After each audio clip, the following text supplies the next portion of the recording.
Clubhouse. Il faut qu'on en parle. Alors forcément, tout a déjà été dit sur son succès. Là, on va plus s'intéresser à son ergonomie et à son mode de fonctionnement. C'est le sujet de ce Dirty Design. Bienvenue. Première chose, il faut vraiment qu'on torde le cou à un mythe.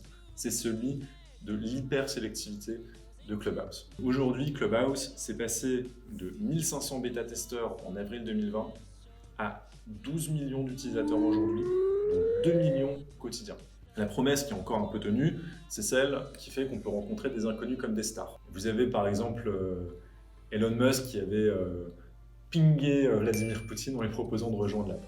Bon, ce qui nous intéresse aujourd'hui, c'est la simplicité d'usage de Clubhouse. Moi, il y a un truc, je trouve, qui a été insuffisamment mis en évidence, c'est vraiment l'interaction entre Clubhouse et votre smartphone avec les notifications. Quand vous vous abonnez aux notifications, vous pouvez juste en un tap aller directement sur une room, et donc en fait, on bascule très simplement à n'importe quelle heure du jour ou de la nuit sur Clubhouse, et c'est ça qui est très fort, parce qu'il y a toujours des rooms qui sont en cours si on est abonné aux bonnes personnes. Ça me rappelle vraiment Periscope au début. Vous aviez vraiment cet esprit d'aventure où vous pouvez aller de live en live un peu partout et les découvrir. L'autre truc génial sur cette app, c'est la voix. Ça fait quelques années qu'on dit que le voice va gagner en puissance, mais il y avait une forme de plafond de verre.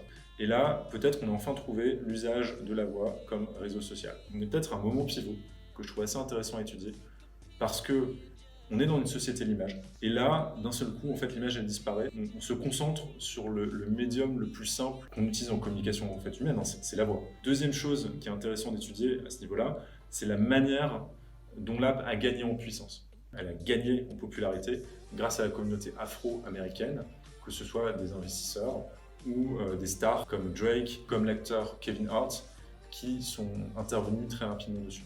D'un point de vue business, c'est aussi très intéressant parce qu'on est vraiment sur le degré zéro, non pas de la création de contenu, mais de l'effort à fournir pour lancer quelque chose. Vous avez des experts qui sont des bons speakers, c'est parti, un peu de com autour et vous y allez. Non, c'est pas vrai! Mais c'est super ça! Pourquoi tu me l'as pas dit plus tôt? Dernier aspect intéressant d'un point de vue, on va dire business ou personal branding, c'est qu'on est vraiment encore au début de là. Donc il y a encore des coups à jouer, et des beaux coups. Moi par exemple, j'ai vu une étudiante, Aurore Charza, qui a lancé son morning talk tous les mardis. Et ben en fait, il y a des dizaines de personnes qui viennent l'écouter. C'est quand même assez fort. Pour conclure, bon, en France, on est toujours un peu à la bourre, alors que, par exemple, en Allemagne ou au Japon, l'app elle est première en ligne de téléchargement. Elle est disponible que sur iOS. iOS, c'est un quart des smartphones en France. Mais on s'inquiète pas trop, il y a une version Android qui est en prod, donc ça va sortir. Ce qu'on va surveiller de plus près, ça va être est-ce que le succès va être pérenne et est-ce que ça va pas se faire récupérer par la concurrence. Vous avez déjà Insta qui a lancé ses live rooms, donc même principe mais avec de la vidéo. Twitter qui est en bêta test sur ses spaces. Bon, on va y être attentif. En attendant, moi je vous dis ciao, on se retrouve sur Clubhouse ou sur LinkedIn et prenez soin de vous.